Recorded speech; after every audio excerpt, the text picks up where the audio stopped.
जय हिंद साथियों। Exam pass के यूट्यूब चैनल में आपका स्वागत है। आशा करता हूँ आप सभी अच्छे होंगे। तो हम लोग प्रखर बैच को देख रहे थे और उसमें आपका डे 14 है आज। ठीक है, इससे पहले 1 से लेकर 13 तक के वीडियो जो है चैनल पर अपलोड कर दिए गए हैं और एक प्लेलिस्ट बना दिया गया है जिसका लिंक जो है डिस्क्रिप्शन में आपके लिए डाल दिया गया है। तो जाइए वहाँ पे से देख लीजिए। अगर आपको इसका PDF चाहिए तो आप जाकर टेलीग्राम ज्वाइन कर लीजिए, उसका भी लिंक जो है नीचे डिस्क्रिप्शन में दे दिया गया है। आप वहाँ से जाकर इसके PDF को डाउनलोड कर सकते हैं। चलिए आज का आपका क्या टॉपिक वो देख लीजिए पहले। तो आपका टॉपिक है स्थानीय स्वशासन यानी कि लोकल सेल्फ गवर्नमेंट, और दूसरा आपका विविध यानी कि मिसलेनियस का चैप्टर है। और आपका ये पॉलिटी जो है आज ख़त्म हो जाएगा। इसके बाद हम इसके अगली वीडियो को देखेंगे D15 में। ठीक है, चलिए शुरू करते हैं। आपका पहला क्वेश्चन, भारत में पंचायती राज के विषय में निम्नलिखित में से कौन सा कथन सही है? आंसर हो जाएगा डी, यानी कि पंचायती राज की स्थापना सर्वप्रथम 2 अक्टूबर 1959 में राजस्थान के नागौर जिले से की गई थी। आगे है क्वेश्चन नंबर 2, निम्नलिखित समितियों पर विचार करें और उपयुक्त में से किन समितियों का संबंध पंचायती राज व्यवस्था से रहा है? आंसर हो जाएगा सी, यानी कि 1, 2, 4 और 5, 3 को छोड़ के सभी। क्या है देख लीजिए। बलवंत राय मेहता समिति, ये 3 स्तरीय वाला है, ग्राम पंचायत, पंचायत समिति और जिला पंचायत। दूसरा है अशोक मेहता समिति, ये आपके 2 स्तरीय वाले हैं। 4 है आपका LM सिंघवी समिति और है लास्ट में थुंगन समिति। आगे देखते हैं क्वेश्चन नंबर 3, भारत में पंचायती राज व्यवस्था के मूल उद्देश्यों के विषय में निम्नलिखित कथनों पर आपको विचार करना है और बताना है कौन सा कथन सही है। आंसर हो जाएगा 1 और 2, यानी कि लोकतांत्रिक विकेंद्रीकरण सुनिश्चित करना और विकास में जन भागीदारी को बढ़ावा देना। 4 है भारत में पंचायती राज व्यवस्था के संवैधानिक दर्जा विभिन्न समितियों की सिफारिश के आधार पर दिया गया। निम्नलिखित में से वह कौन सी समिति है जिसने ऐसी सिफारिश नहीं की थी? आंसर हो जाएगा आपका ए, यानी कि GV राव समिति, यानी कि ए आंसर आपका यहाँ पे जो है इन्होंने सिफारिश नहीं किया था। आगे है 5, निम्नलिखित में से कौन सा से सही सम्मिलित हैं आपको वो बताना है। तो आंसर हो जाएगा केवल 3, यानी कि थुंगन समिति पंचायतों को संवैधानिक दर्जा, ये आपका 3 जो है आपका सही है। 5A, ठीक है। आगे चलते हैं। क्वेश्चन नंबर 6, 73वें संविधान संशोधन अधिनियम 1952 के विषय में निम्नलिखित कथनों पर आपको विचार करना है। सही क्या है वो बताना है। तो दूसरा और तीसरा सही है। इसके द्वारा देश में मजबूत एवं जीवंत पंचायती राज संस्थाओं की बुनियादी रखी गई। इसके द्वारा पंचायत के चुनाव को आदेशात्मक तथा लोकसभा एवं विधानसभा चुनाव में के समकक्ष बनाया गया। 7 है, निम्नलिखित में से किसका संबंध ग्रास रूट डेमोक्रेसी से है? आंसर हो जाएगा आपका ए, यानी कि पंचायती राज से। क्या है? तो पंचायती राज व्यवस्था से। आगे देखेंगे क्वेश्चन नंबर 8, ग्राम सभा के विषय में कौन सा कथन सही है? आंसर हो जाएगा बी, यानी कि पंचायत क्षेत्र के वैसे व्यक्तियों से मिलकर ग्राम सभा का गठन होता है जिसका नाम गांव की निर्वाचक नियमावली में दर्ज है। आगे है क्वेश्चन नंबर 9, पंचायत समिति के विषय में निम्नलिखित कथनों पर आपको विचार करना है। क्या सही है? आंसर हो जाएगा बी, यानी कि पंचायत समिति प्रशासनिक प्राधिकरण के रूप में कार्य करती है। क्वेश्चन नंबर 10 है, 73वें संविधान संशोधन के विषय में निम्नलिखित कथनों पर आपको विचार करना है। कौन सा कथन सही है आपको बताना है। आंसर हो जाएगा केवल एक सही है, वो है आपका इसका अभिपालन करने वाला पहला राज्य कौन था? तो मध्य प्रदेश था। आगे है 11, 73वें संविधान संशोधन अधिनियम 1952 द्वारा पंचायत में आरक्षण का प्रबंध किया गया। इस विषय में निम्नलिखित में से कौन सा कथन सही है? आंसर हो जाएगा आपका बी, यानी कि पंचायत में महिलाओं का आरक्षण 1/3 से कम ना हो। ठीक है, और जिसके तहत सुनिश्चित अनुसूचित जाति एवं जनजाति की महिलाओं का आरक्षण दिया गया है। क्वेश्चन नंबर 12 है, निम्नलिखित कथनों पर विचार करना है। कौन सा कथन सही है? आंसर हो जाएगा केवल एक ही सही है आपका, वो है पंचायत के समय पूर्व विघटन की तारीख से 6 माह के अंदर चुनाव करा लेना आवश्यक होता है। क्वेश्चन नंबर 13 है, निम्नलिखित में से कौन सा कथन सही है? आंसर हो जाएगा बी, यानी कि केवल 2 ही सत्य है आपका। क्या है? तो पंचायत के निर्वाचन संबंधी मामलों की वैधता को भारत के किसी न्यायालय में प्रश्नगत नहीं किया जा सकता। आगे है, निम्नलिखित कथनों पर विचार करें। कौन सा कथन सही है? आंसर हो जाएगा दोनों ही कथन सही दिए गए हैं। भारत में पंचायतों का चुनाव राज्य निर्वाचन आयोग द्वारा किया जाता है। आगे है, राज्य निर्वाचन आयुक्त की नियुक्ति राज्य के राज्यपाल द्वारा की जाती है तथा उसे उसके पद से राज्यपाल उसी रीति से हटा सकता है जिस रीति से उच्च न्यायालय के न्यायाधीश को हटाया जाता है। क्वेश्चन नंबर आगे है 15, निम्नलिखित में से किस राज्य में पंचायती राज संस्था लागू नहीं है? आंसर हो जाएगा बी, यानी कि नागालैंड में बी हो जाएगा।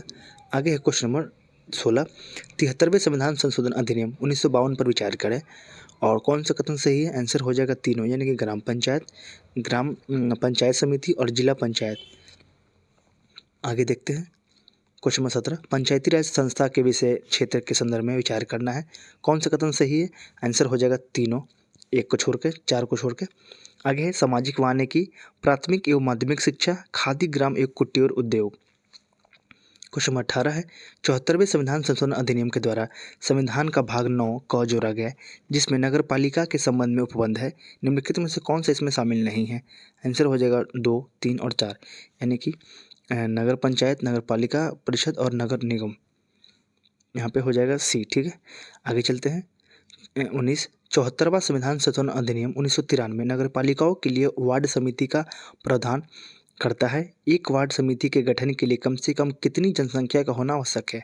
आंसर हो जाएगा 3 लाख, यानी कि 3 लाख। आगे निम्नलिखित में से नगर पालिका का सदस्य माना जा सकता है किसे? तो आंसर हो जाएगा तीनों। क्या है? तो ऐसे व्यक्ति जिसे नगर पालिका में प्रशासन का विशेष ज्ञान अथवा अनुभव हो, और निर्वाचन क्षेत्र का प्रतिनिधित्व करने वाला लोकसभा या राज्यसभा के सदस्य जिसमें नगर पालिका का पूर्ण या अशांत क्षेत्र आता है।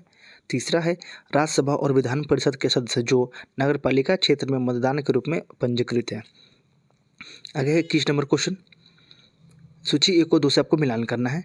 आंसर हो जाएगा बी, यानी कि 2, 1, 3, 4। क्या है? सरपंच हो जाएगा ग्राम पंचायत, चेयरमैन हो जाएगा म्यूनसिपालिटी में, मेयर हो जाएगा म्यूनसिपल कॉरपोरेशन में यानी कि नगर निगम में, और काउंसलर हो जाएगा वार्ड में। आगे है क्वेश्चन नंबर 22 निम्नलिखित कथनों पर विचार करना है, कौन सा कथन सही है?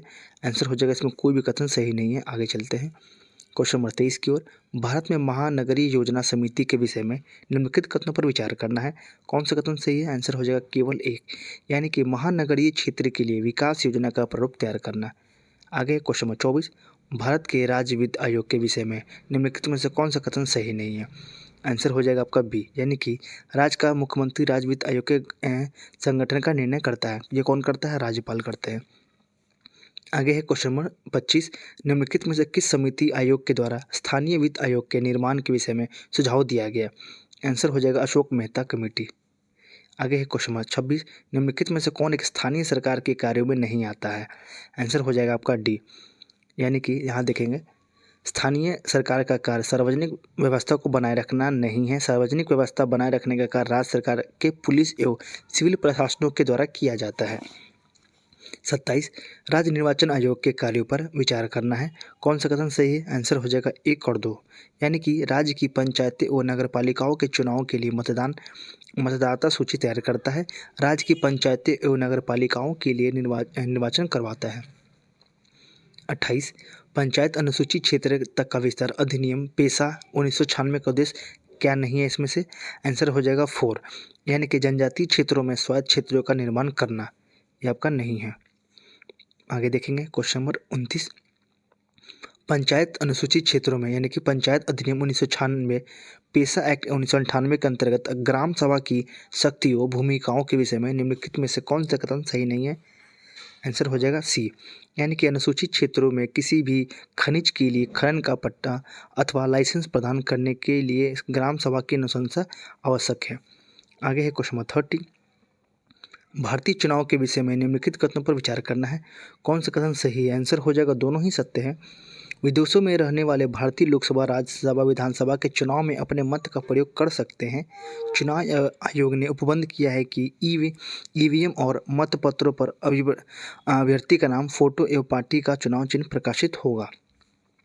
31 है भारत में निम्नलिखित में से किस एक राजनीतिक दल को राष्ट्रीय दल के रूप में मान्यता प्राप्त नहीं है? आंसर हो जाएगा सी, यानी कि राष्ट्रीय जनता दल, सी हो जाएगा। यहाँ थोड़ा देख लीजिए क्या है, व्याख्या देख लीजिए। राष्ट्रीय जनता दल को वर्तमान में राष्ट्रीय राजनीतिक दल के रूप में मान्यता प्राप्त नहीं है। वर्तमान में 6 राजनीतिक दलों को राष्ट्रीय दल के रूप में मान्यता प्राप्त है, वो कौन कौन से है? तो भारतीय राष्ट्रीय कांग्रेस, भारतीय जनता पार्टी, आम आदमी पार्टी, भारतीय communist party, Bahujan Samaj party और नेशनल पीपल्स पार्टी। आगे है क्वेश्चन नंबर 32 निम्नलिखित में से संविधान के किस या किन भागों में सहकारी समितियों के विषय में उपबंध किए गए हैं? आंसर हो जाएगा 1, 2 और 3 में, यानी कि संविधान के भाग 3, 4 और 9 में। ठीक है, यहाँ पे तीनों में। आगे चलते हैं 33 की ओर। भारत के मूल संविधान में हिंदी भाषा के प्राधिकृत पाठ के विषय में कोई उपबंध नहीं किया गया था, किंतु संविधान के अनुच्छेद 394 में इसका उपबंध किया गया है। किस संविधान संशोधन अधिनियम के द्वारा हिंदी भाषा के प्राधिकृत पाठ को जोड़ा गया है? आंसर हो जाएगा 58वां संविधान संशोधन अधिनियम 1987 के द्वारा। आगे 34 नंबर, अखिल भारतीय सेवाओं का जनक माना जाता है। आंसर हो जाएगा सरदार वल्लभ भाई पटेल जी को। आ जाए यानी कि स्टील फ्रेम ऑफ इंडिया, यहाँ पे देखेंगे। आगे देख लेते हैं 35, भारतीय संविधान की किस अनुसूची में असम, मेघालय, त्रिपुरा और मिजोरम जैसे राज्यों के जनजातीय क्षेत्रों के प्रशासन के विषय में उपबंध किया गया है? आंसर हो जाएगा 6ठी अनुसूची, यानी कि यहाँ पे देखेंगे ATM स्क्वायर। ठीक है, आगे चलते हैं 36 की ओर। जनजातीय सलाहकार परिषद के विषय में निम्नलिखित में से कौन सा कथन सही नहीं है? आंसर हो जाएगा B, यानी कि इस परिषद के तीन चौथाई सदस्य उस राज्य की विधानसभा में अनुसूचित जातियों के प्रतिनिधि होंगे। 37 देखेंगे, केंद्रीय प्रशासनिक अधिकरण यानी कि कैट के विषय में निम्नलिखित में से कौन सा कथन सही नहीं है? आंसर हो जाएगा B, यानी कि केंद्रीय प्रशासन अधिकरण का उपबंध संविधान के अनुच्छेद 323 और 323 क ख में किया गया है। ये आपका गलत दिया गया है। आगे देखते हैं 38 की ओर। केंद्रीय प्रशासनिक अधिकरण कैट के अधिकार क्षेत्र के विषय में निम्नलिखित पर विचार करें, और इसके अंतर्गत इसके क्षेत्र अधिकार में कौन कौन आते हैं? तो केवल एक, यानी कि अखिल भारतीय सेवाओं के कर्मचारी। 39 है, निम्नलिखित कथनों पर आपको विचार करना है, कौन सा कथन सही है? इसमें से कोई भी कथन सही नहीं है। आगे चलते हैं 40, सूची एक को दूसरे आपको मिलान करना है। इसका आंसर हो जाएगा A, यानी कि 2143। अनुच्छेद 350 किससे रिलेटेड है? तो प्राथमिक स्तर पर मातृभाषा में शिक्षा। अनुच्छेद 350 ख किससे है? तो भाषाई अल्पसंख्यकों के लिए विशेष अधिकार। अनुच्छेद 344 किससे है? तो राजभाषा के संबंध में आयोग। और अनुच्छेद 348 है आपका उच्चतम एवं उच्च न्यायालयों की भाषा से। आगे 41, निम्नलिखित कथनों पर विचार करना है, कौन सा कथन सही है? आंसर हो जाएगा केवल 2, यानी कि संविधान में उपबंध है कि राजभाषा के लिए गठित आयोग की सिफारिश की परीक्षा करने एवं राष्ट्रपति को उन पर अपनी राय देने के लिए एक संसदीय समिति के गठन की जाएगी, जिसमें लोकसभा एवं राज्यसभा के सदस्य शामिल होंगे। आगे देखेंगे 42, निम्नलिखित में से कौन सी एक सबसे बड़ी संसदीय समिति है? आंसर हो जाएगा प्राक्कलन समिति। इसमें कितने सदस्य होते हैं? टोटल 30 सदस्य होते हैं, और सभी जो होते हैं लोकसभा के होते हैं। आगे देखेंगे, यहाँ देख लीजिए एक बार, प्राक्कलन समिति इसमें कुल 30 सदस्य होते हैं, जो सभी लोकसभा से ही होते हैं, केवल LS से। आगे देखते हैं लोक लेखा समिति, इसमें टोटल 22 सदस्य होते हैं, इसमें 15 और 7 होते हैं। 15 आपके होते हैं लोकसभा से और 7 होते हैं राज्यसभा से। आगे है सरकारी उपक्रम समिति, तीसरा वाला, इसमें कुल 22 सदस्य होते हैं, 15 आपके लोकसभा से और 7 होते हैं आपके राज्यसभा से। आगे याचिका समिति, इसमें लोकसभा समिति के 15 तथा राज्यसभा समिति के 10 होते हैं, यानी कि इसमें टोटल 25 होते हैं। तो सबसे बड़ा कौन सा हुआ? तो आपका प्राक्कलन समिति, टोटल उसमें 30 होते हैं और सभी जो है लोकसभा से होते हैं। ठीक है, आगे चलते हैं 43 की ओर। भारतीय संसद किस रीति से प्रशासन पर नियंत्रण करती है? आंसर हो जाएगा संसदीय समिति के माध्यम से। आगे है 44, लेखानुदान और अंतरिम बजट के बीच का क्या अंतर है? आंसर हो जाएगा 2, केवल 2 सही है। क्या है? तो लेखानुदान सरकार के बजट के व्यय पक्ष मात्र में संबंध होता है।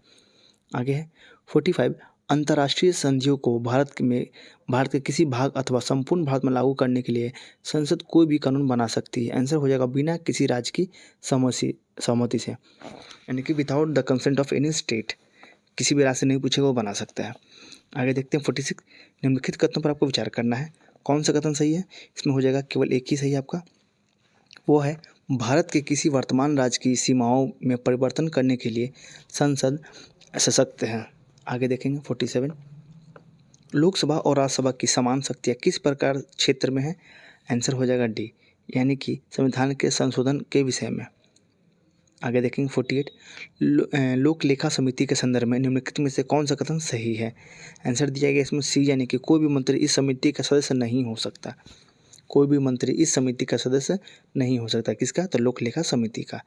आगे देखेंगे 49, प्राक्कलन समिति के संदर्भ में निम्नलिखित कथनों पर विचार करना है, उपयुक्त में से कौन सा कथन सही है? आंसर हो जाएगा दोनों ही सत्य है। वर्तमान में इस समिति का कुल 30 सदस्य होते हैं, जिसमें लोकसभा के सदस्य शामिल होते हैं। यानी कि अभी हम लोगों ने देखा था ऊपर, केवल लोकसभा के ही लोग उसमें होते हैं और टोटल होती संख्या इसमें 30। आगे इस समिति का अध्यक्ष हमेशा सत्ताधारी दल का होता है। आगे चलते हैं 50। लोक लेखा समिति के संदर्भ में निम्नलिखित में से कौन सा कथन सही है? आंसर हो जाएगा केवल 3। यानी कि इस समिति के द्वारा केंद्र सरकार के विनियोग तथा वित्त लेखाओं की जांच की जाती है। 51। यदि वार्षिक संघीय बजट लोकसभा द्वारा पारित नहीं होता तो इस दशा में क्या होगा? आंसर हो जाएगा प्रधानमंत्री अपनी मंत्रिपरिषद का त्याग पत्र पेश कर देता है। आगे देखेंगे 52। अनुदान की मांग के संदर्भ में निम्नलिखित कथनों पर आपको विचार करना है। उपयुक्त में से कौन सा कथन सही है? आंसर हो जाएगा पहला और तीसरा सही है। क्या है? तो लोकसभा में अनुदान की मांग पर चर्चा एवं मतदान होता है, सही है। राष्ट्रपति की सिफारिश के बिना किसी अनुदान की मांग नहीं की जा सकती। 53 देखेंगे। आर्थिक सर्वेक्षण संसद में प्रतिवर्ष प्रस्तुत किया जाता है, तो आगामी वर्ष के बजट के प्रस्तुतिकरण से पूर्व। आगे 54। निम्नलिखित कथनों पर विचार करना है। कौन सा कथन सही है? आंसर हो जाएगा केवल 2 ही सत्य इसमें। क्या है? तो एकवर्ष समिति की सिफारिश पर रेल बजट को आम बजट से अलग कर दिया गया। कब? तो 1921 में दिया गया यहाँ पे। ठीक है, आगे चलते हैं। यहाँ पे देखेंगे एकवर्ष समिति के द्वारा 1921 में। आगे चलते हैं 55। लोकसभा और राज्यसभा के बीच गतिरोध की किस स्थिति या किन स्थितियों में संसद की संयुक्त बैठक बुलाई जाती है? आंसर हो जाएगा 3 और 4। यानी कि हो जाएगा फाइनेंशियल बिल को पारित करने की स्थिति में और साधारण विधेयक को पारित करने की स्थिति में। आगे देखेंगे 56। भारतीय संविधान में संशोधन के लिए विधेयक लाया जा सकता है या तो लोकसभा में या तो राज्यसभा में, या तो सी आंसर हो जाएगा आपका। 57 हो जाएगा। भारत में राष्ट्रीय दलों की मान्यता के संदर्भ में निम्नलिखित में से कौन सा कथन सही नहीं है? आंसर हो जाएगा बी। यानी कि यदि कोई राजनीतिक दल लोकसभा अथवा विधानसभा के आम चुनाव में वैध मतों का 6% मत प्राप्त करता है तथा इसके साथ वह किसी राज्य या राज्यों में लोकसभा या विधानसभा में 4 सीटें प्राप्त करता है, तो ये आपका सही नहीं है। आगे चलते हैं 58। निम्नलिखित कथनों पर विचार करना है। कौन सा कथन सही है? आंसर हो जाएगा, आंसर इसमें दिया गया है बी, यानी कि 2 और 3 आपका इसमें सही है। ये दोनों सही है। क्या है? जब कोई संविधान संशोधन विधेयक भारत के राष्ट्रपति के समक्ष प्रस्तुत किया जाता है तो भारत के राष्ट्रपति के लिए यह बाध्यकर है कि वे अपनी अनुमति दे दें।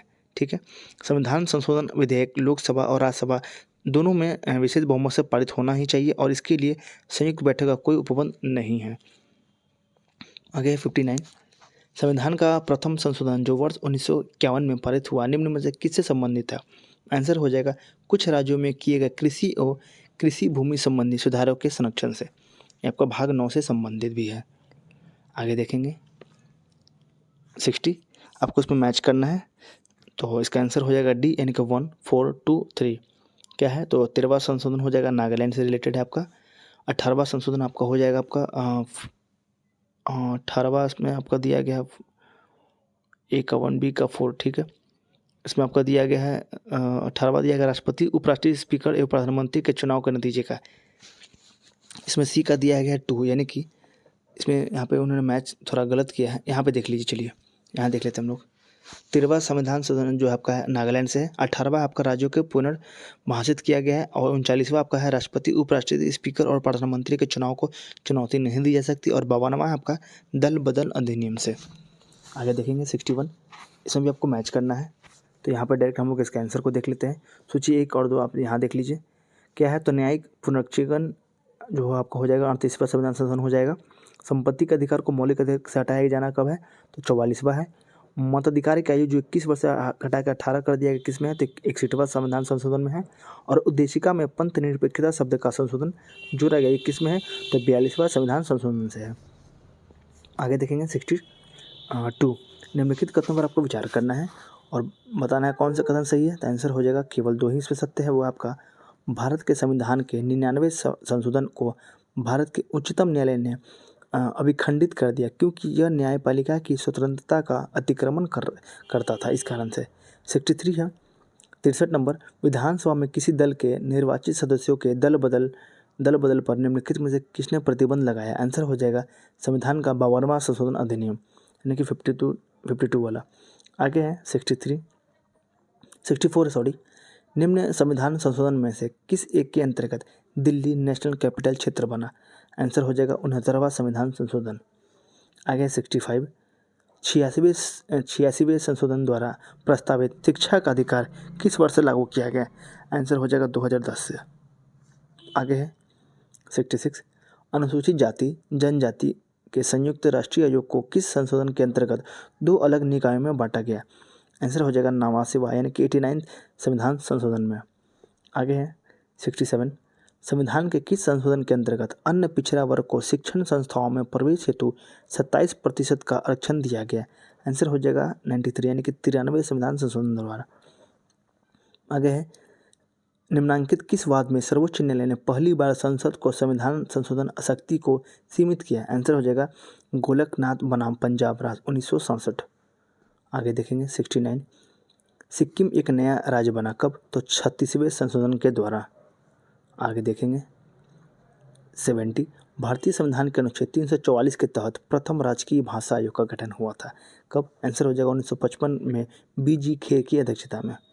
आगे देखेंगे 71, भारतीय संविधान की 8वीं अनुसूची में कौन सी भाषा वर्ष 2003 में जोड़ी गई थी?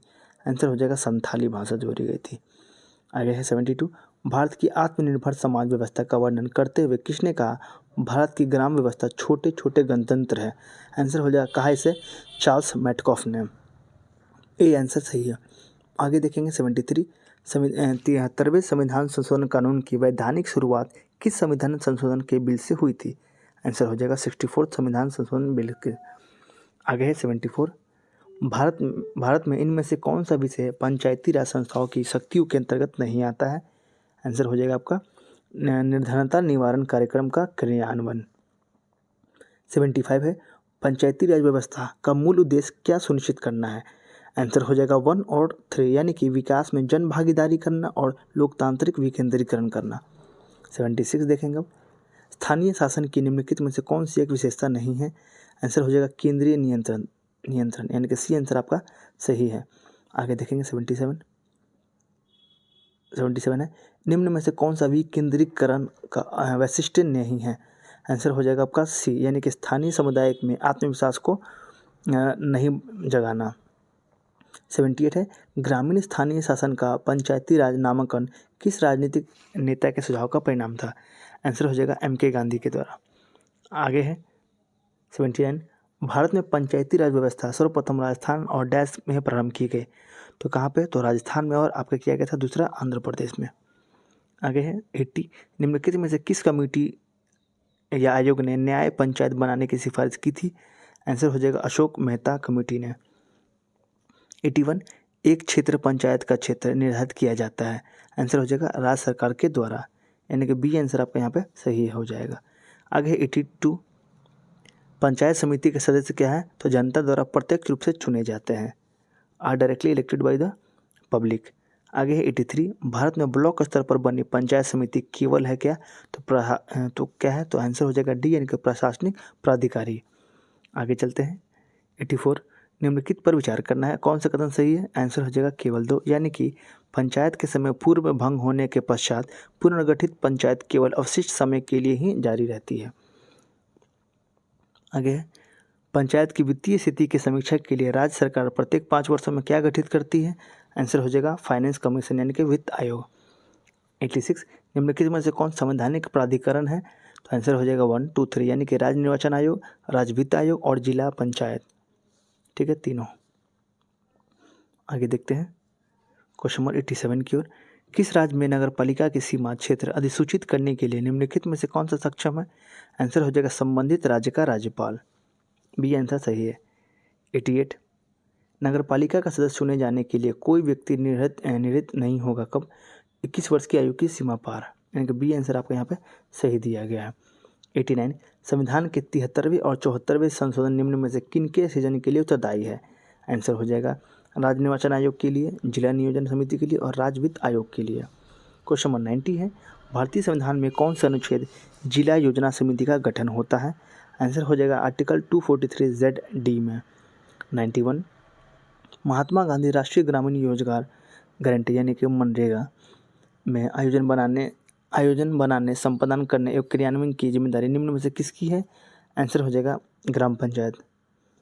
आगे देखेंगे 92, निम्नलिखित में से कौन से एक सामुदायिक विकास का पहला स्थापित कार्यक्रम है? आंसर होगा राष्ट्रीय प्रसारण सेवा। आगे है क्वेश्चन 93, किसी जाति तथा जनजाति को अनुसूचित जाति तथा अनुसूचित जनजाति घोषित करने हेतु शक्ति संपत्र संवैधानिक प्राधिकृत कौन है? तो भारत के राष्ट्रपति ये करते हैं। 94 देखेंगे, अनुसूचित जनजाति का दर्जा तो धर्मनिष्ठा से तटस्थ है। बी आंसर आपका सही है। आगे देखेंगे क्वेश्चन नंबर 95, पिछड़ा जाति आयोग के प्रथम सभापति कौन थे? आंसर हो जाएगा काका साहेब कालेलकर। बी आंसर आपका सही है। 96 आपका, लिखित संविधान की अवधारणा यानी कि कॉन्सेप्ट लिखित संविधान की अवधारणा ने सर्वप्रथम कहाँ जन्म लिया? आंसर हो जाएगा अमेरिका में। आगे देखेंगे 97, निम्नलिखित में से कौन सा एक पंचशील का सिद्धांत नहीं है? आंसर हो जाएगा ए यानी कि गुट निरपेक्षता नहीं है। ठीक है, आगे देखते हैं क्वेश्चन नंबर 98, सूची 1 को 2 से आपको मिलान करना है। इसका आंसर देख लीजिए। 21 वर्ष क्या है? तो पंचायत सदस्य के लिए दिया गया है। आगे है 25 वर्ष क्या है? तो राज्य विधानसभा का सदस्य के लिए। 30 वर्ष क्या है? तो राज्य विधान परिषद के लिए। और 35 वर्ष किसके लिए है? तो भारत के राष्ट्रपति के लिए। 99 देखेंगे, इसमें भी आपको मैच करना है और बताना है कि इसमें निम्नलिखित में से कौन सा युग्म सही सम्मिलित नहीं है, कौन सा इसमें सही नहीं है। आंसर हो जाएगा बी यानी कि राज्य के नाम का परिवर्तन, तो राज्य विधानसभा की शक्ति, ये आपका गलत दिया गया है। ठीक है, आगे चलते हैं क्वेश्चन 100 की ओर। निम्नलिखित में से कौन सा भारत के क्षेत्रवाद के उदय का कारण है?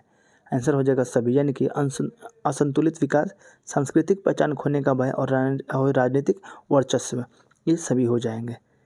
ठीक है, चलिए ये हम लोगों ने आज पॉलिटी का पूरे सेक्शन को फिनिश कर लिया है। ठीक है, अब आने वाला जो भी वीडियो होगा यानी कि डे 15 में आपको फिर से जो है एंशिएंट इंडिया हो जाएगा चालू, यानी कि फिर से आपको जो है इतिहास देखने को मिलेगा डे 15 में। जैसे जैसे PDF आएगा मैं आपको तुरंत कराता चला जाऊंगा और जो लाइन बाय लाइन कराएंगे, ऐसे क्या हो कि एक सीक्वेंस में देखने को मिलेगा। आप कभी मैं डायरेक्ट पॉलिटी या डायरेक्ट ज्योग्राफी या साइंस स्टार्ट नहीं कर सकता। आप लाइन से देखेंगे तो आपका सब चीज़ जो है एक लाइन से रिवीजन होता चला जाएगा और डे बाय डे आप देखिए, आपको बहुत लाभ होगा। ठीक है, चलिए आशा करता हूँ आपको ये वीडियो अच्छा लगा, तो प्लीज़ वीडियो को लाइक कीजिएगा और इस चैनल को सब्सक्राइब कीजिएगा और अपने दोस्तों के साथ इसे जरूर शेयर कीजिएगा। और इसका PDF के लिए आप जाकर नीचे टेलीग्राम का लिंक दिया हुआ डिस्क्रिप्शन में, आप जाके वहाँ से इसे ज्वाइन कर लीजिए। ठीक है, तब तक के लिए धन्यवाद।